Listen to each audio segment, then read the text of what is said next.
dan setiap orang emosionalnya akan berbeda takarannya. Ada sebuah warna dalam sebuah pertemanan, harusnya itu yang kita pandangi. Apalagi kalau misal di sini misal saya Jawa, Ibu Sunda. Oh, Iya, saya bener. Betawi Oh, kebetulan. saya Betawi. Ya.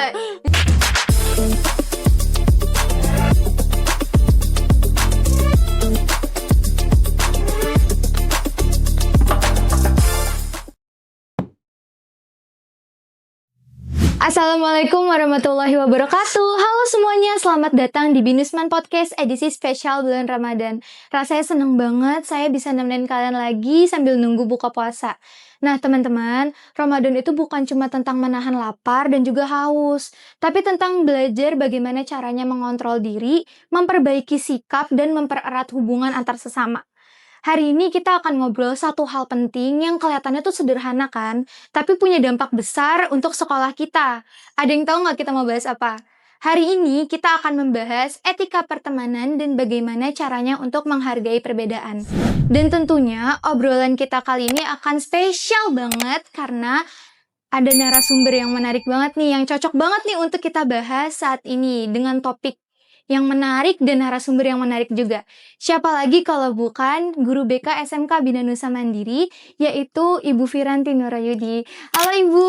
Halo. Sehat Ibu? Alhamdulillah sehat. Puasanya lancar Bu? Alhamdulillah lancar, berjalan dengan baik. Lanjut aja ya Bu. Nah, menurut Ibu nih, kalau misalnya kan di lingkungan sekolah nih banyak banget perbedaan. Pastinya kita nggak bisa ngontrol semua sifat orang dong. Gimana caranya Ibu sebagai guru BK gimana caranya Ibu untuk mengajar atau mendidik murid-murid Ibu biar tetap menghargai perbedaan meskipun kita semua berbeda? Oke, gimana caranya untuk mengajarkan ya biar anak-anak tuh bisa menghargai dengan adanya perbedaan. Yang pasti kenapa bisa terjadi adanya sikap tidak menghargai karena memang tidak ada kesadaran dari masing-masing individu itu.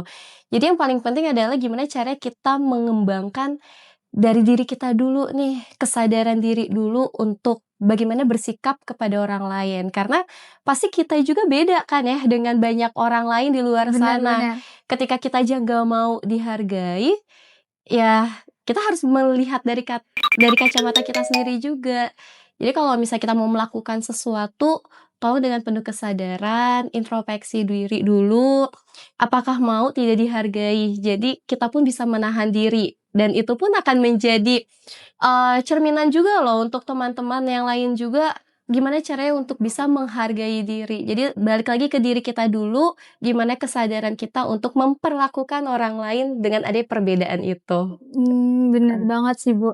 Nah kalau misalnya menurut Ibu kan banyak nih di sini tuh perbedaan. Pasti di perbedaan tuh bakal muncul yang namanya konflik. Betul. Karena kan gak mungkin kita mengatur semua orang semau kita. Harus begitu. sama gitu Betul, ya. gak bisa. Nah menurut Ibu nih, gimana sih caranya kita tetap nyambung temenan sama orang yang berbeda sama kita, tapi kita gak maksa mereka untuk ngikut selera kita gitu. Kalau menurut saya ada 2 kata nih yang cocok untuk menggambarkan situasi ini. Yang pertama adalah konsisten dan yang kedua adalah prinsip. Sejauh mana diri kita punya prinsip terhadap situasi atau kondisi tertentu, kemudian kita konsisten melakukannya. Nah, di situ kita akan nggak kepengaruh atau tidak akan mempengaruhi selama kita punya prinsip itu. Karena setiap orang pasti akan punya value-nya masing-masing. Bener banget. Kalau misalkan kita nggak punya prinsip, kalau kita cuma ngikutin aliran perkembangan latar belakang orang lain dan sebagainya, kita akan terpengaruh gitu ke bawah arus. Jadi yang harus diperkuat adalah prinsip hidup kita. Kita mau kemana, dan setiap orang itu punya prinsip, harus punya prinsip. Dia mau berperilaku seperti apa, mau bertingkah seperti apa. Jadi nggak gampang goyang dan nggak gampang juga untuk mempengaruhi orang lain. Selama dia punya prinsip yang kuat, dia akan punya value dirinya seperti apa gitu. Biasanya yang bikin akhirnya mudah kepengaruh atau maunya memaksakan diri gitu ya buat orang lain harus sama nih kayak Mhm. kita gitu ya, biar nyambung. Nah, sebenarnya kan yang itu nggak boleh dipaksakan, karena setiap orang punya prinsipnya masing-masing dan ketika mereka teguh dengan prinsipnya, mereka akan tetap stay dengan dirinya sendiri selama itu di jalan yang baik sih, Apalagi gitu. kalau misalnya kita sebenarnya temenan sama yang berbeda-beda sama kita tuh, lebih seru nggak sih Bu, biar kita sharing-sharing sama yang lain. Betul, jadi kita punya kacamata Iya dari berbagai bener. sudut kan sebenarnya Mhm. gitu.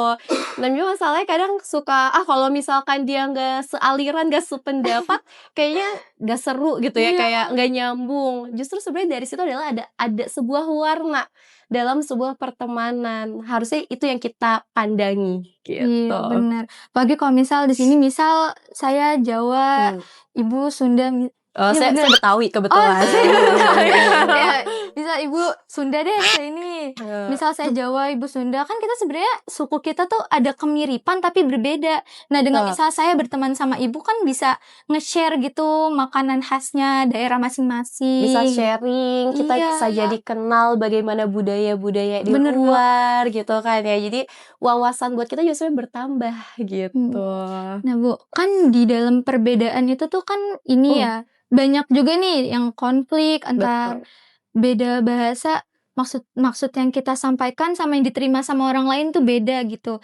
Gimana sih Bu caranya kita bercanda, tapi nggak menyinggung orang lain? Karena kan banyak nih yang maksudnya dibilangnya bercanda Mhm, tapi nyinggung perasaan kita gitu. Karena kan sebenarnya bercanda itu kalau kedua belah pihak tuh menikmati betul gitu. Tapi betul. kalau salah satu pihak menikmati, salah satu Tersinggung ya. tersinggung, itu kan namanya bukan bercanda ya, Bu. Nah, itu Betul. gimana caranya biar bercanda tapi nggak menyinggung satu pihak itu, Bu? Oke, mungkin gini, kita sendiri pun kadang pernah ada momen tidak bisa mengontrol diri kita dalam bercanda gitu, karena Mhm. terlalu asik ke bawah suasana, akhirnya ya udah lepas aja apa yang mau kita omongin. Nah mungkin, ada sedikit tips yang bisa dilakukan sama teman-teman ketika memang sudah terlalu lewat bercandanya, lihat bagaimana respon temannya. Setiap orang kan punya ini ya, punya emosional, mereka punya respon terhadap suatu hal. Ketika temannya sudah menunjukkan respon yang tidak nyaman, di sinilah kepekaan kita yang harus dikeluarkan, gitu. Jadi, sebenarnya kita bisa ngerem, walaupun mungkin kita nggak bisa, selalu memastikan, "Oh, kita kalau bercanda pasti aman," gitu. Pasti ada kesempatan, ada momen kita juga bablas, tapi kita Bener. harus peka juga dengan lawan bicara kita. Mereka tuh sudah apakah mereka menikmati juga atau mungkin dia ngerasa nggak nyaman. Nah, di sini yang kita harus lihat ketika ada reaksi penolakan, reaksi yang sudah tidak menyukai, nah itu bisa kita stop. Jadi kita harus peka, kemudian kita juga harus bisa mengontrol diri, gitu. Jangan sampai kita udah bercanda temennya kelihatan bad mood, mukanya udah nggak enak, kita lanjutin. Dilanjutin, Itu kan nggak betul. bener banget ya, Bu. Betul betul. Nah, kalau misalnya nih, ada orang yang, merasa kalau dirinya tuh bener, Mhm, selalu ngerasa kalau bener, kalau ditegur bilangnya, "Ah, cuman gini doang, cuma gitu doang, masa baperan?" Itu gimana mhm. sih, Bu, caranya mengatasi orang yang sikapnya kayak gitu? Ini kayak semenjak ada kata baper, jadi kalau bercanda dinormalisasikan sekali ya, Bener banget. gitu.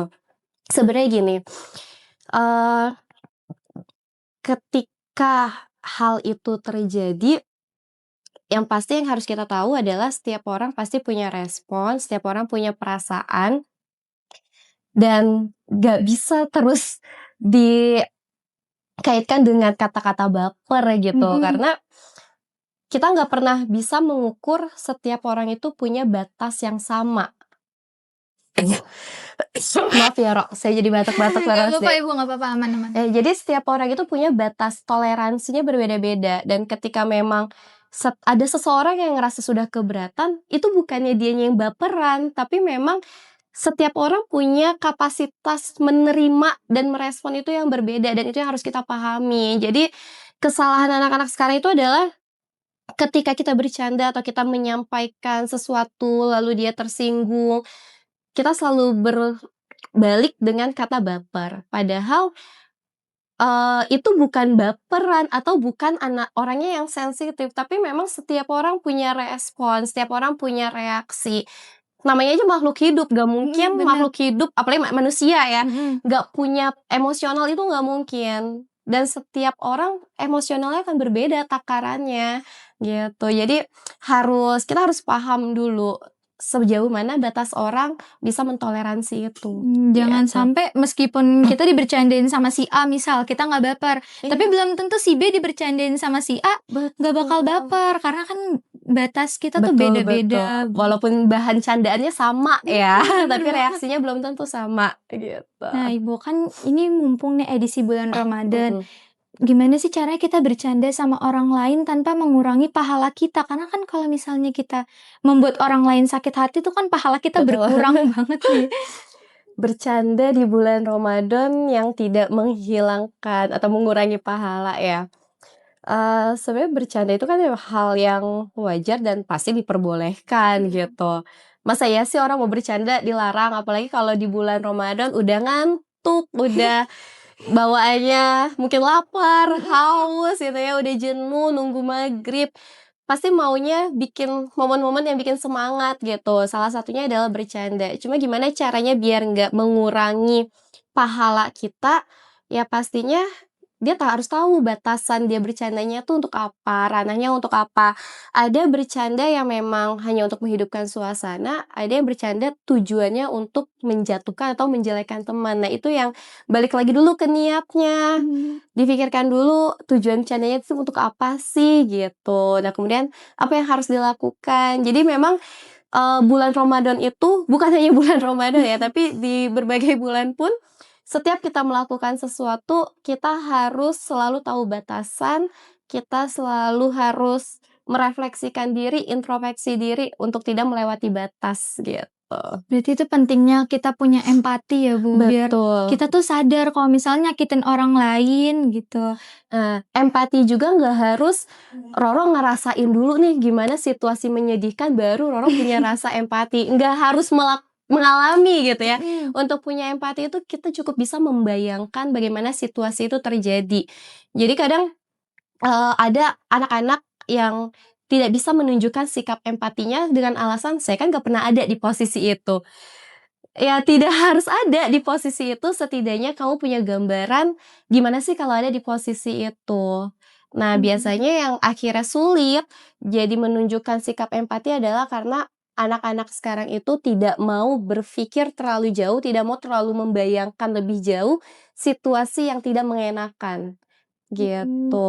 Ibu, kalau misalnya ngomongin soal empati nih, kan kita kalau misalnya temen atau temen deket lah lagi kesusahan tuh kan rasanya kita pengen ikut membantu, ikut Betul. peduli gitu. Gimana sih, Bu, caranya kita tuh ikut peduli sama dia tapi nggak membuat dia ngerasa kecil? Karena kan ada nih orang yang berpikir kalau orang-orang peduli sama dia, ngebantu dia tuh berarti dia lemah gitu mikirnya. Oke, terkait dengan memberi bantuan juga Mhm. gini, tidak semua orang yang punya masalah itu mau dibantu. Ataupun kalau memang setiap orang yang punya masalah ingin dibantu, kita harus kenali dulu, kita harus amati dulu, dia maunya dibantu dalam tahap apa. Ada seseorang yang hanya mau dibantu melalui mendengar ceritanya, Mhm. atau melalui dengan tindakannya. Nah, kita harus amati dulu, teman kita ini maunya dibantu dalam ranah yang mana nih, gitu. Nah, kalau misalnya dia hanya mau didengarkan ceritanya, kita balik lagi, dia butuh gak sih saran dari kita? Atau Bener cuma bener. sekedar, "Udah gue cuma mau didengerin doang nih ceritanya," biar buat melepaskan emosi atau perasaan-perasaan di hati dan pikirannya gitu. Nah, itu yang harus kita tahu dulu. Jadi kadang, yang bikin seseorang merasa jadi lebih kecil ketika dapat bantuan karena pemberi bantuannya tidak tepat. Kita harus mengobservasi dulu gitu, kita harus mengamati dulu. Kira-kira teman kita ini maunya dibantu untuk apa ya, dalam hal apa ya? Nah, itu yang harus kita ketahui. Dan ini sebenarnya nggak perlu yang, eee, ilmu yang gimana-gimana ya untuk Mhm. mengamati hal ini. Cukup kita peka lagi, kita, melihat lagi keseharian teman kita seperti apa, dan yang paling penting kita harus bertanya, "Kamu ada apa? Ada yang bisa saya bantu atau enggak? Apa yang perlu saya bantu?" Itu pertanyaan sederhana yang pasti semua orang yang mengalami kesulitan atau mengalami masalah akan ngerasa senang ketika ada orang lain yang datang. Tapi masalahnya anak-anak sekarang itu banyak yang gengsi untuk Iya, nanya hal belum. kayak gitu. Nah, itu yang harus ditingkatkan sebenarnya. Oke, Ibu, kalau misalnya bicara soal kepedulian, Mhm. kita tuh kalau udah Udah kalau peduli gitu misalnya ya? udah peduli sama teman, Heeh. kita tuh rasanya pengen ngajak dia ke hal yang baik gitu Mhm. kan. Rasanya pengen negur kalau dia lagi ada salah. Nah, gimana sih caranya kita negur ke dia, tapi dia tuh nggak ngerasa kalau kita tuh ngomelin, kita tuh negur maksudnya baik, tapi kan kadang penyampaiannya itu kan beda-beda ya, maksud dari kita harus disampaikan ke orang lain nangkepnya beda. Itu gimana ya Bu cara biar negurnya baik Oke. gitu?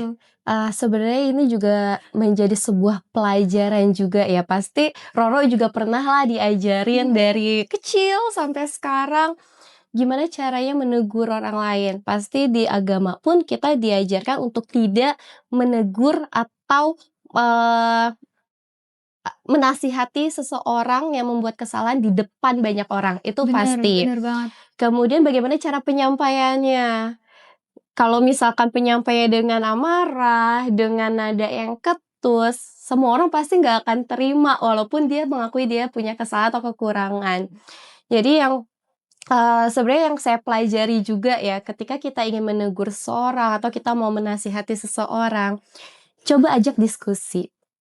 Tampilkan, entah sebuah cerita atau film yang memang menggambarkan permasalahan itu, kita ajak, teman kita itu untuk diskusi, untuk sharing, kira-kira kalau situasi seperti ini harusnya gimana sih? Mmm, Dengan tidak sadar, mereka pun akan merefleksikan dirinya, mereka akan introspeksi, "Oh ternyata kalau kayak gitu tuh banyak yang nggak suka ya," atau, "Kalau kayak gitu ternyata ada kurangnya ya." Nah sebenarnya kayak gitu. Itu adalah salah satu cara yang sebenarnya bisa dilakukan untuk memberikan teguran kepada teman tanpa melukai hatinya. Jadi, secara halus kita masuk untuk mengingatkan apa yang terjadi pada dirinya tanpa kita terang-terangan gitu ngomong. Karena banyak orang yang dia tahu dia ada kekurangan, dia ada kesalahan, tapi ketika ditegur secara terang-terangan dia akan menolak, akan melawan gitu ya, oke. nggak terima. Jadi sebenarnya kita harus mengemas nih, gimana caranya mereka, bisa kita tegur tanpa terkesan, "Ini tuh ada di diri kamu loh," gitu. Jadi kita melihat dari sudut pandang, "Ada orang yang kayak gini nih," gitu. Jadi mereka akan terus bersadar, "Oh ternyata kayak gini nggak baik," gitu. Iya. Ibu kan kalau misalnya ngebahas soal tegur-menegur nih di sosial media aja deh. Kalau misal ada orang yang misal pakai hijab tapi pakaiannya nggak sesuai, itu kan pasti komennya kayak, "Percuma pakai hijab gitu yang lain," gitu. Kan sekarang anak zaman sekarang nggak mungkin lah nggak ada sosial Iya, media, pasti 9 dari 10 orang ada sosial media. Nah itu tuh biasanya kalau menegur, kan harusnya nggak di depan umum, betul. harusnya pas berdua ditegur gitu. Tapi kalau di sosial media kan kita nggak bisa ketemu sama orangnya nih. Nah, cara untuk menegur kalau di sosial media tuh gimana, Bu? Oke, sosial media kan juga tidak ada fitur kolom chat doang ya, Iya, tapi ada fitur pesan yang mhm, secara personal, pribadi. Nah, mungkin itu bisa dimanfaatkan atau, kita bisa manfaatkan beberapa bagian-bagian postingan dari orang lain yang relate gitu ya dengan apa yang mau kita sampaikan, kita repost aja gitu. Dengan kita repost itu akan muncul juga kan di media sosial teman kita. Dia mhm. akan melihat secara, eee, algoritmanya juga gitu. Jadi sebenarnya gak harus disampaikan di kolom chat Instagram-nya atau media sosial Mmm, lainnya, kita tetap ada fitur lainnya kalau memang harus menyampaikan secara media sosial, gitu. oke ini terakhir ya, Bu. Apa Heeh. harapan Ibu setelah bulan Ramadan ini suasana pertemanan di SMK Bina Nusa Mandiri? Dan boleh dong Ibu kasih quotes atau nasehatnya. Oke, harapan saya ya untuk semua anak-anak di sekolah ini ketika setelah selesai bulan Ramadan, gimana pertemanannya, pastinya maunya semua hubungan pertemanannya itu harmonis, tidak ada circle-circle-an ya, masih banyak Iya, kan. bener banget. Terus makanya ya semuanya akur, semuanya saling mendukung, bukan saling iri, dengki, tapi, di sini posisinya mereka harus saling memberikan dukungan satu sama lain, saling membantu. Itu sebenarnya harapannya, karena bulan Ramadan kan harusnya menjadi momen mereka memperbaiki diri, dan seterusnya gitu, walaupun gak hanya di bulan Ramadan aja.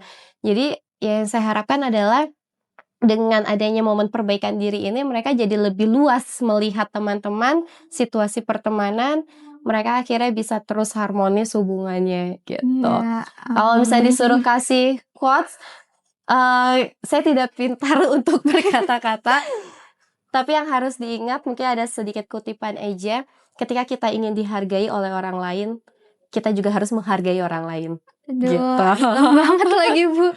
Oke, baik, dari obrolan dari Bu Vira ini kita bisa belajar bahwa berteman itu bukan soal mencari yang sama, tapi tentang saling menghargai meskipun berbeda. Etika pertemanan tuh dimulai dari yang kecil banget loh. Dari cara bicara, dari cara bercanda, cara menegur, dan bagaimana kita hadir untuk teman kita yang sedang butuh dukungan. Semoga di Ramadan ini jadi titik awal buat kita semua untuk jadi pribadi yang lebih baik, lebih peduli, dan lebih berempati. Terima kasih banyak untuk Bu Vira yang udah meluangkan waktunya. Dan terima kasih juga buat teman-teman yang sudah menyimak podcast ini sampai akhir. Saya Roro Ayu Tias Chandraningrum pamit undur diri. Sampai jumpa di episode selanjutnya. Wassalamualaikum warahmatullahi wabarakatuh. Waalaikumsalam warahmatullahi wabarakatuh.